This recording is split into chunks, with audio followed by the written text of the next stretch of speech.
While it's been a while since I drag raced my own Evo, I have still got a soft spot for Evos and drag racing. So this white Evo 6 behind me obviously caught my eye. We're here with Dom Rigoli from Tony Rigoli Performance to find out a little bit more about it. So this is the KOVAL EVO, Dominic? Yeah. Give us a bit of a rundown. First of all, how much power does it make and what sort of quarter mile times does it produce? On the old setup, it was making around 1200 horsepower and run at 8.8, 169. 1200 horsepower, we're talking flywheel horsepower here? Yeah, it'd be close, like hub horsepower, yeah. And it ran at 8.8 at 169. We didn't really get much track time because the car's not teched, so it was like one run and get booted off. So when you say the car isn't teched, it means that legally you can't run 8.8s here in Australia? Yeah, I think the cutoff is like a 10.5 or a 10.0. So you blew past that by quite a ways. Yeah. And when you say it's not teched, this means that there's no roll cage. So in terms of that safety equipment is a little bit maybe under par for the times and speed it's running? That's correct. Yeah. All right, let's just skip over the safety legalities. I'm interested, what goes into a 4G63 that's making 1200 horsepower at the hubs? We still run the cast block. It's one of our own custom rotating assemblies, and then head work, valve train, just all the basic stuff, and then just you need the turbo to push it, and a good ECU to do the job. All right, well, let's break all of that down. I mean, we live in a time where billet blocks are literally everywhere, and it's unusual now, really, in the 4G63 world to see someone making 1200 horsepower at the hubs with a cast block. Where do you see the benefits or pros and cons of cast versus billet at that power level? Look, we've never tried a billet block 4G63. We kind of really haven't found the end of the cast engine, so I kind of like to stick with it. Once we do find the end of it, then it'll be an option. So this is really a case of if it isn't broken, don't fix it? Pretty much, yeah.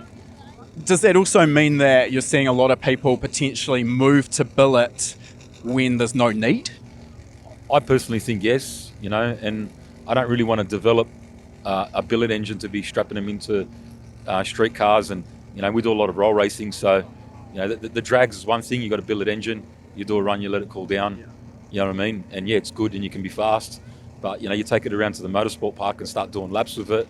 It's just a different application, Now, I mean, I don't know, given that obviously you are developing the factory cast iron block, I'm not sure how much experience you've got with these billet blocks. We do hear a lot of downsides about the expansion coefficient of the billet aluminium versus a cast iron block, and the requirements therefore for setting clearance is different.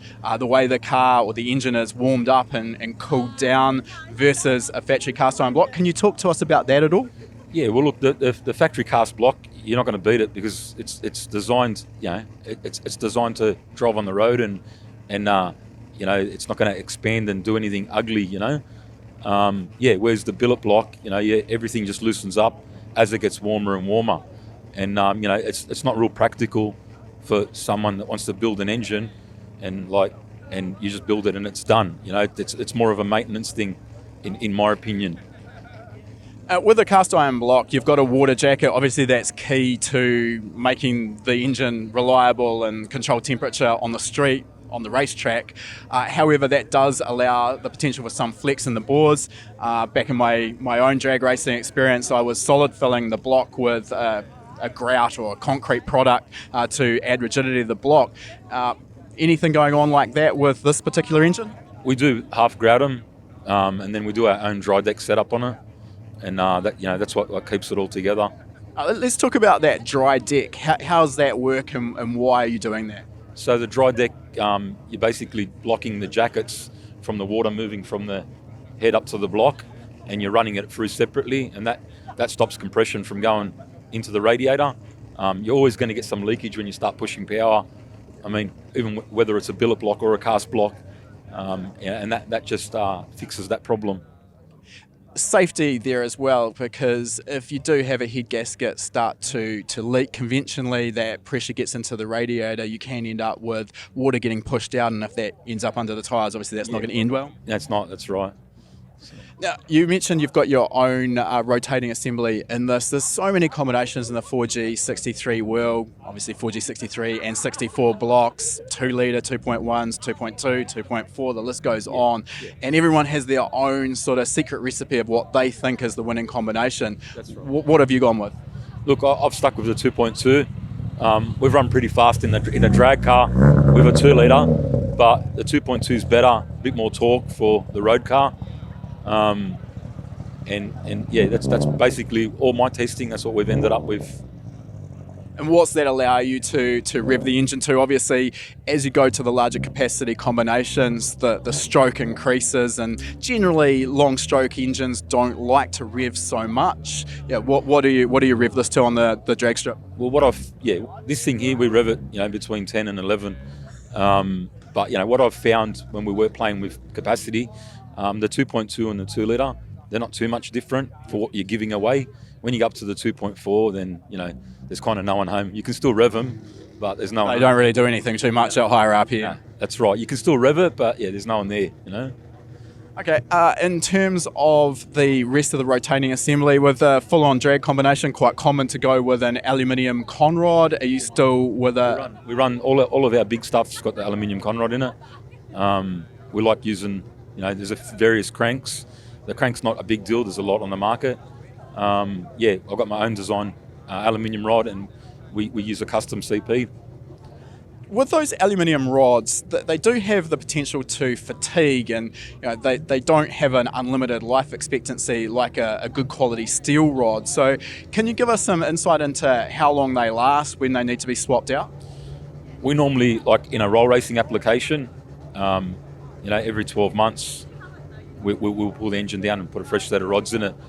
We've pushed past that with, say, this car, but that's a good safe time.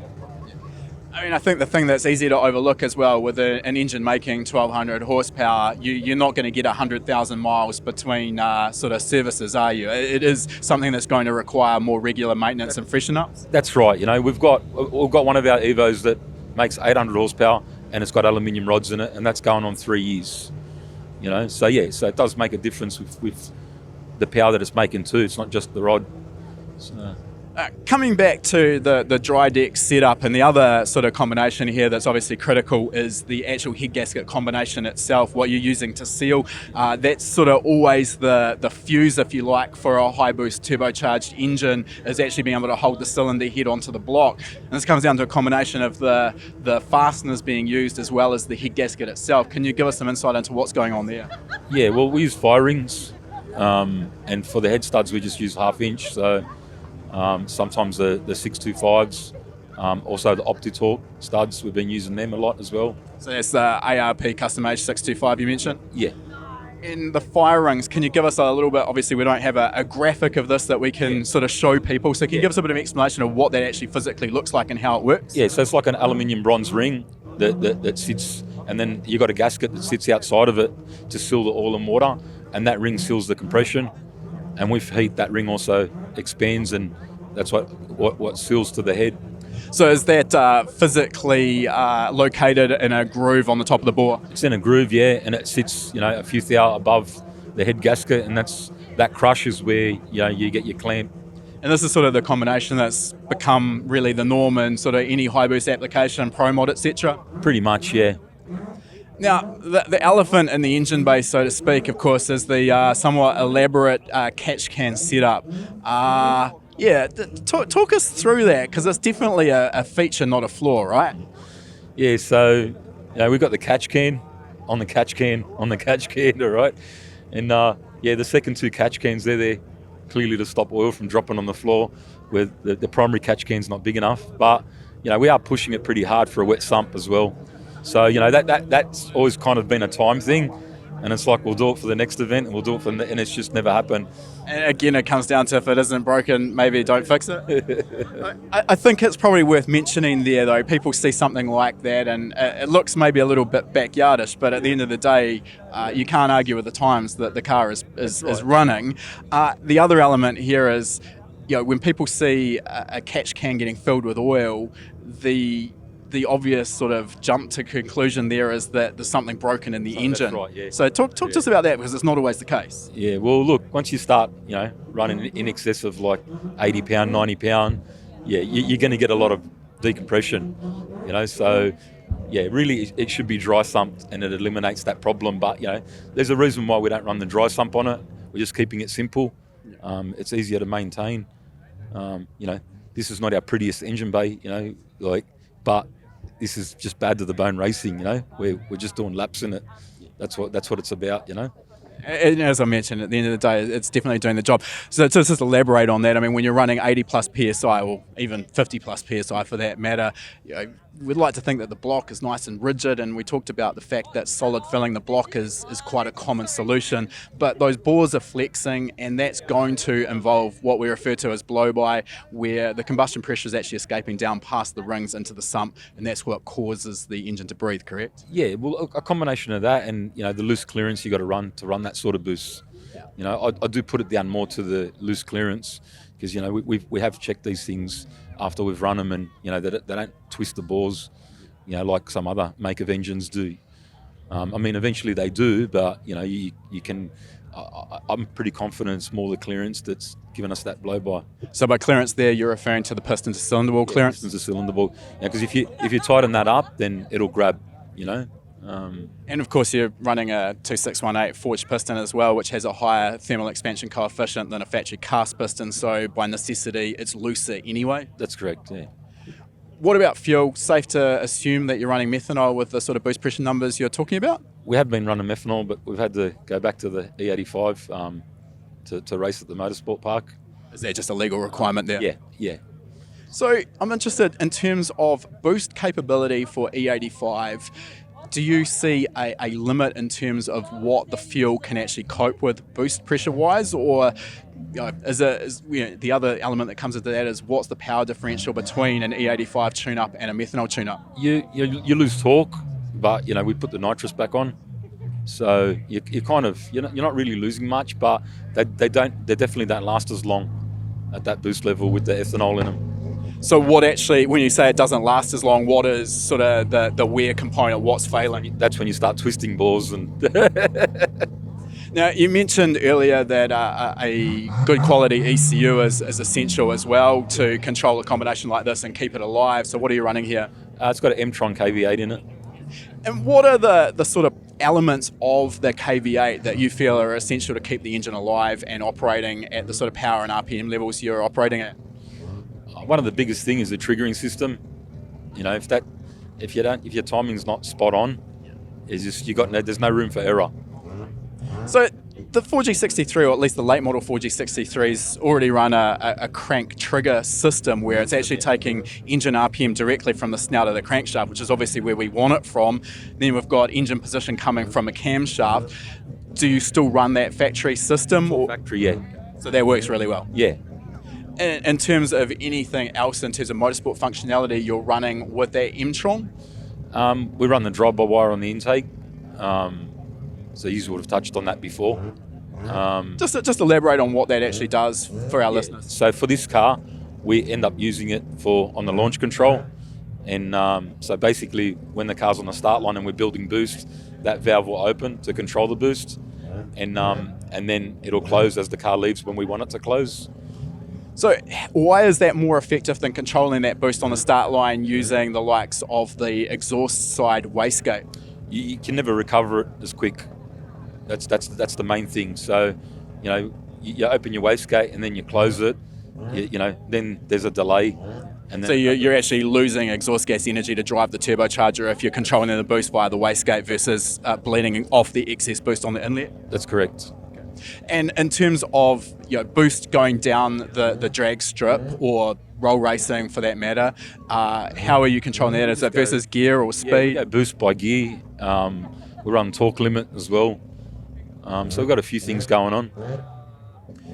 Let's just talk about the drivetrain as well, because this is another weak point with pretty much anything that's making that much more power than factory, like say sort of four times the factory power. What have you got in there? We only just recently upgraded it to a full billet transfer case. So this particular model, the transfer cases are smaller. and we did have a custom gear set in that on the standard case. That done well for a while, and then we ended up snapping that output, and now we've converted it to the late, which means different cross member, reposition the steering rack, and it's allowed us to go to the bigger transfer case, and we've gone to the full billet. So yeah, you can't really get any stronger. Does that make it indestructible, or is it still a wear item? We haven't really crash tested it, but yeah. But look, the standard case does really well, so you know, I cannot see that being a problem. And in terms of the rest of the actual gearbox itself, the gearbox is a Samsonus, so just straight out how they come out of their factory, and then in the RS end it's got a R200. So that Samsonus, coming into that, it's just a conventional, pretty standard sequential dog engagement gear set. Yeah, that's correct. And I assume there you're using a clutchless shifting with a strain gauge or something like that on the gear lever? Yeah, the load cell is it's on the shift rod on the Samsonus. So just again, for those who maybe aren't aware of how that mechanism works, can you talk through what happens during a shift and how the EMtron KV8 and the Samsonus work together? Yeah, so that load cell is basically when you put load on the gear shifter, it tells the ECU that you're going to shift, and it obviously works off a force, and then it will cut the engine, will cut the torque off the engines so that the next gear goes in. Essentially, with a dog engagement gearbox, we need some kind of torque reduction to actually allow the current gear to disengage so that you can then select the next gear up. So when you're doing that, you can do this with a combination of, you could use a fuel card, an ignition card, combination of both, or maybe the driver can actually lift on the throttle. Obviously not what you want to do drag racing. In terms of the torque reduction strategy you're using, can you elaborate on that a bit? Yeah, look, that's my brother's department. So, but when I say that it cuts the engine to go into the next gear, it's not just cutting the engine. There's obviously a whole heap of things going on at the same time. In terms of the additional power that the car's got since it ran its 8.8, where do you sort of envisage it can get to? I mean, obviously, it's not just a case of making more power and going faster. Traction becomes a really significant element there. But what do you think the car's actually capable of? Yeah, well, look, even on the old setup, we ran that 8.8 at a street meet, and it was very slippery. So it was by far not a good run. I believe the car could have gone like maybe an 8.6, maybe even an 8.5 the way it was. Going to this power level, the car's got enough to run a 7, but the car's not set up to do that. Important to sort of note here that it's not a dedicated drag car, this is a street car. That's correct, so as much as, the car's got all the gear to do it, it just doesn't have that last 10% to be set up for the drag strip. All right, it's been great to get some insight into the car, Dom. Thanks for your time, and look forward to actually seeing it run today. Cheers. Done. Thank you. If you like that video, make sure you give it a thumbs up, and if you're not already a subscriber, make sure you're subscribed. We release a new video every week. And if you like free stuff, we've got a great deal for you. Click the link in the description to claim your free spot to our next live lesson.